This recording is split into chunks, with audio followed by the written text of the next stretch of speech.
Once in Yongnyah village, there was a young man by the name of Apeishangba. One day in the village, he saw a beautiful woman and wanted her to be his wife. Her name was Angyadangnyu, and she was the daughter of the richest man in the village. Apeishangba, in all youthful confidence, came to Angyadangnyu's house and asked her father for his daughter's hand in marriage. But though the young man was handsome and able-bodied, Angyadangnyu's father did not want to give his only daughter in marriage to someone from a poor family.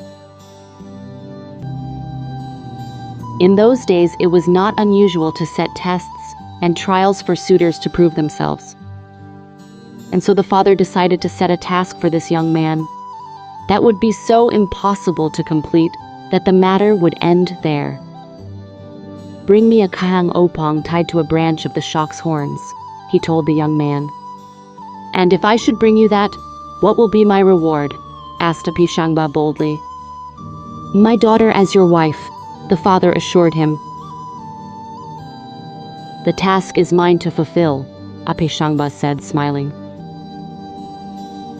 Now the kahang opong is the small, lively, black-throated sunbird that feeds on nectar among flowering bushes and flies in quick bursts, moving swiftly.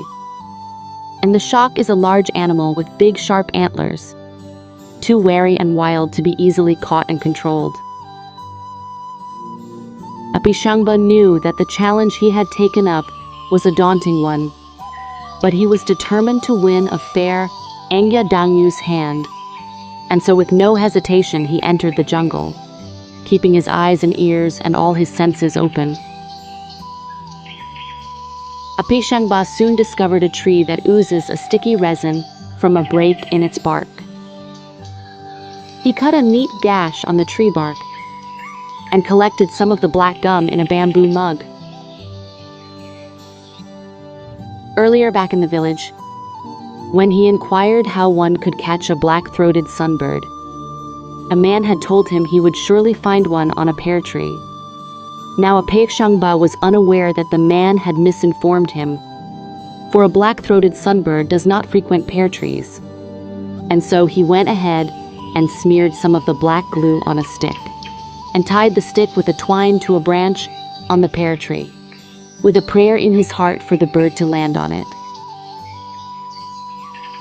He then saw the mula tree, which he knew for its strong bark. He got an idea and began stripping a length of bark from its trunk. He sat by the stream chewing ken, betel nut, and leaf, patiently softening the bark in his hands after damping it with some water. When it was soft enough, he shredded it down to its many thin fibers. Holding several long ones together, he made a fine string of it by rubbing and rolling the fibers expertly on his thigh. He made a few strong strings like that out of the strip of bark. He then made some loops and added some thin bamboo sticks to it and made a snare, strong enough to bind the legs of the strong shock. He then dug a hole on the ground where he knew stags roamed, and camouflaged the hole with thin sticks and dry leaves, and carefully laid the snares on the top, around the middle of the hole, with a silent wish to win Angyadangnyu's hand. He then sat by the stream and rested, smoking tobacco harvested from his garden in a bamboo pipe. He said a heartfelt prayer, and most unexpectedly, a black-throated sunbird flew up to a pear tree in blossom and landed on the stick, smeared with the black resin. And a stag, walking with his head held back due to its heavy antlers, stepped into the hole and got its legs trapped. Apeishangba caught the black-throated sunbird and tied its legs to a branch on the horns of the helpless animal. He then sat beside the trapped animal and bird, stroking them gently, told them softly of his love for Angyadangnyu, till they had calmed down and trusted him. The next day he walked to Angyadangnyu's house, leading by a bark leash the large shock with a black-throated sunbird, perched quietly on one horn. Angyadangnyu's father was astounded beyond belief. He had never ever expected to see Apeishangba in his house again, let alone have him bring a live black-throated sunbird sitting on the horns of a live shock.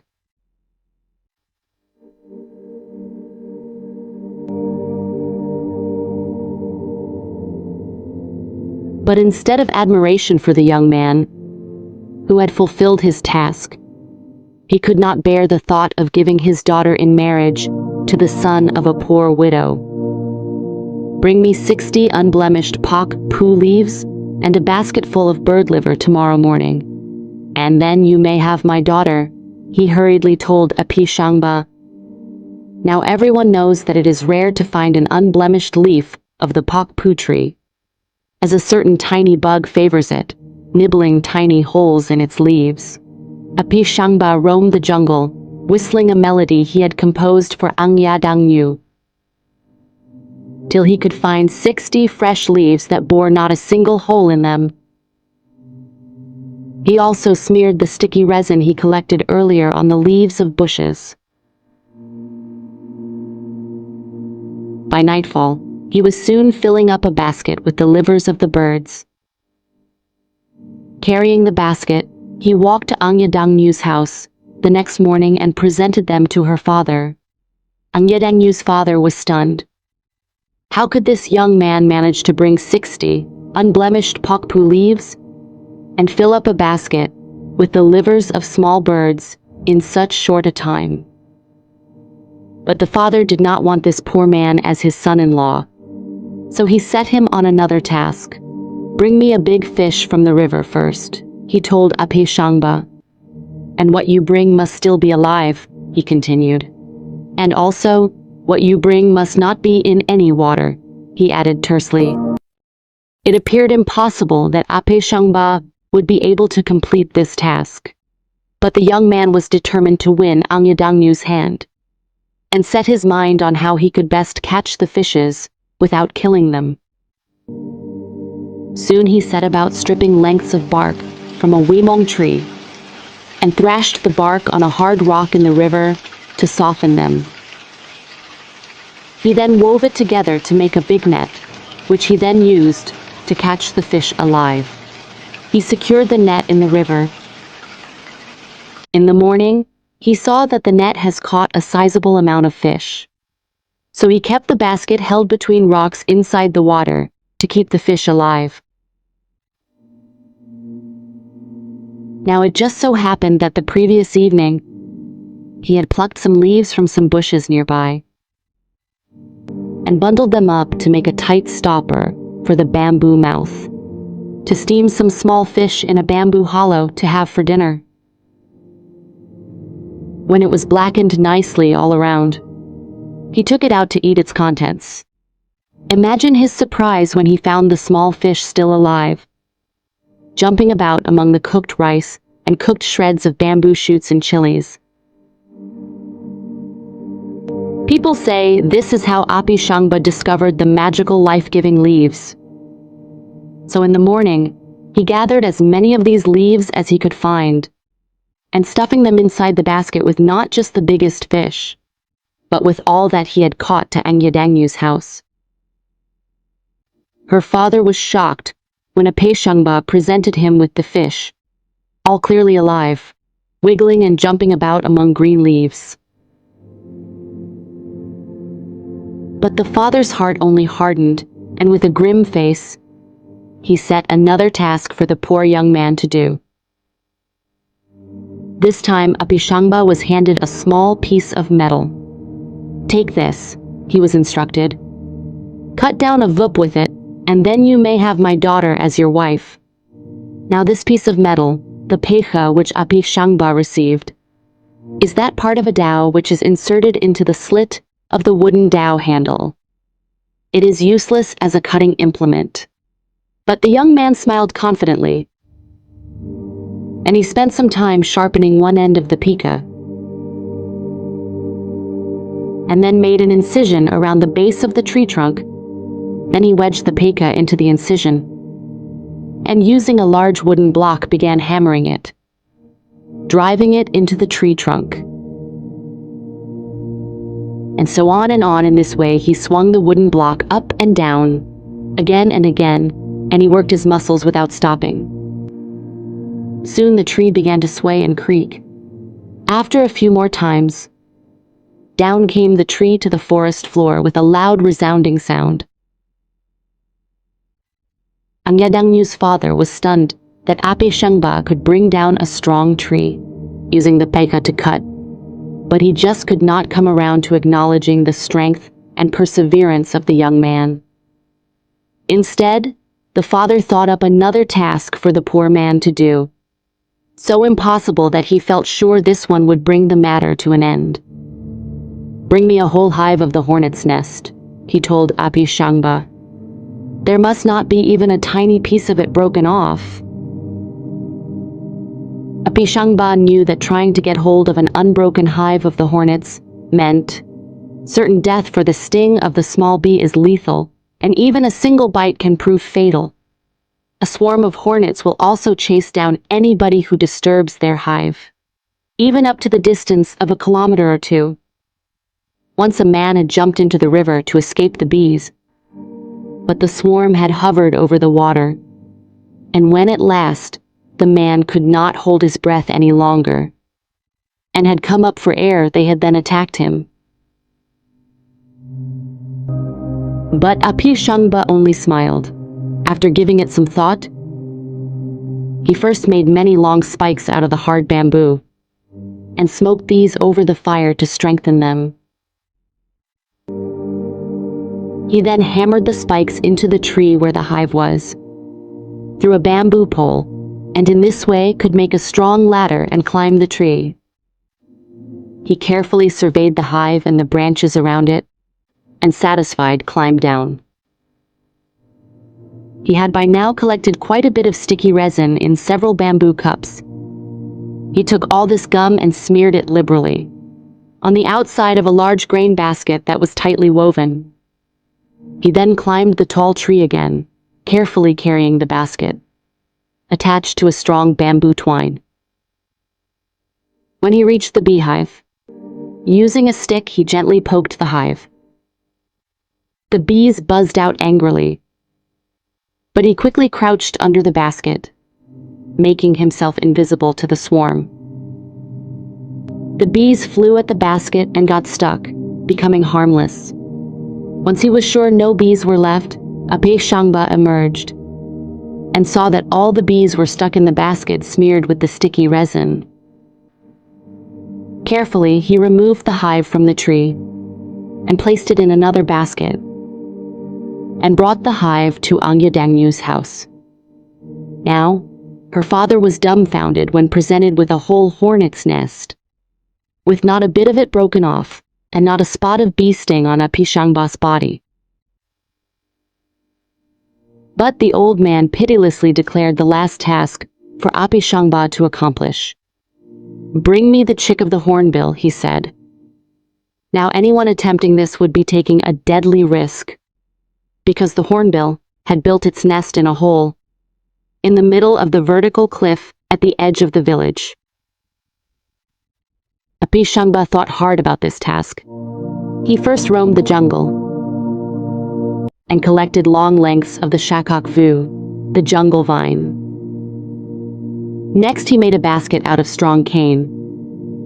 Then he decided to ask the help of his good friends, who came to help him. They securely tied the vine to a tree and threw its vine over the cliff. They then tied to the tree another length of vine, to which they secured the cane basket tightly. Apeishangba sat in the basket, and his friends lowered him down the cliff face. When he was finally in front of the hole, he took out the buffalo horn and blew on it strongly. His friends secured the vine to a strong wooden peg on the ground, but still continued to hold on to it. After a long wait, the hornbill chick appeared at the mouth of the hole. Apeishangba caught it quickly and placed it in the basket. His friends pulled Apeishangba safely toward them and cheered with glee and relief. When he showed up at Angyadangnyu's house and handed over the small hornbill to her, her father furiously told him that he could still not have her daughter, for there was one more, the very last task to perform. Apeishangba's smile froze, and his heart turned cold. Before the father could even begin to tell him, he turned his back on him and went home furious. After some time had passed, Apeishangba one day secretly sent word for Angyadangnyu to meet him in the forest, that there was something beautiful he wanted to show her. She had been longing to see him, so she sneaked away to leave her father's house.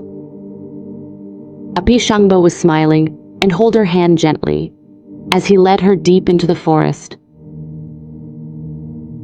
They arrived at the foot of a tall tree, and he pointed out some bright blossoms on the top branches. "I will climb up to the very top and pluck those beautiful flowers. Will you come with me?" he asked her. "Oh yes, I will come with you," she said. The two climbed the tree with already placed bamboo ladder. Upon reaching the top, they settled down on a branch. He plucked a red blossom and inserted it in the side of her ear. "Let us first sit and chew some can before we gather the flowers, shall we?" Apeishangba asked. "Yes," agreed the girl, smiling. "I'll go get it, wait here," and he quickly started to descend. As he went down 2 lengths of the ladder, he took out his dao and began cutting off the ladder above him. "Why are you doing that?" Angyadangnyu asked. Apeishangba looked up and said coolly, "I am leaving you there. After everything I did to win your hand, your father still does not think I am worthy enough for you. Now let's see if he can find you in this high place." "No, please don't leave me here, Apeishangba." "I'll marry you. I'm sorry about my father," cried Angyadangnyu. But Apeishangba's heart was as cold as ice, and he was deaf to all her pleas and cries. He cut off the last remaining length of the ladder and went home. Angyadangnyu's parents nearly went insane when she was found missing. Her mother suspected that Apeishangba might have had something to do with her disappearance, but she had no proof. Every day her father sat crying.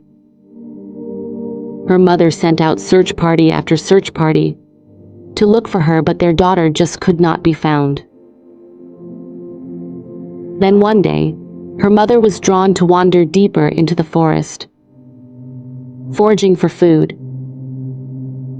She came across a tall tree and she looked up. It is indeed a very tall tree, she thought. She walked around and nearby on the ground, found a luxuriant growth of mushroom on a moss-covered mound. As she began gathering them in the small basket, she found a red carnelian bead in the moss mound. It was a strand of beaded necklace her daughter used to wear among many others. Not bothering to search for more evidence, she grimly set about gathering all the mushrooms and went home. The next day, Apeishangba received a request from Angyadangnyu's mother for a meal in their house. With much hesitation, he went. Much to his surprise, Angyadangnyu's mother welcomed him nicely. She spoke softly of how the time had now come for all of them to make peace and forgive and forget. She served out a generous helping of the special meat and mushroom curry, and Apeishangba heartily ate it all up. When he was about to put his plate down, the mother served him more and more food, and out of respect he ate it up. Finally, they said their goodbyes amicably, and Apeishangba walked home feeling very uncomfortable with a bloated stomach.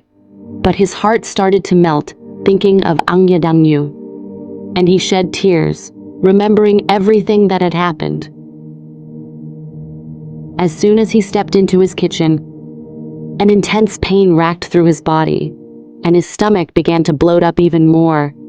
He fell to the ground, and as he writhed about on the kitchen floor, some ash flew up his nostrils and he sneezed, and something vital ruptured inside Apeishangba, and he died. Even though this story is about cruelty and revenge, it is said that Apeishangba discovered and invented many things. Till today, people make the same kind of snare to trap birds and animals.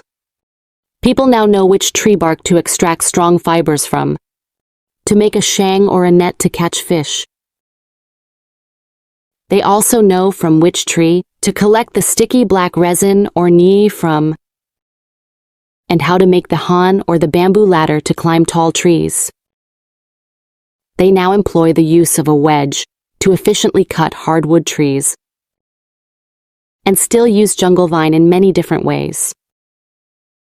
It is said that people had also once known the magical life-giving leaves, but unfortunately, they cannot recognize the plant now.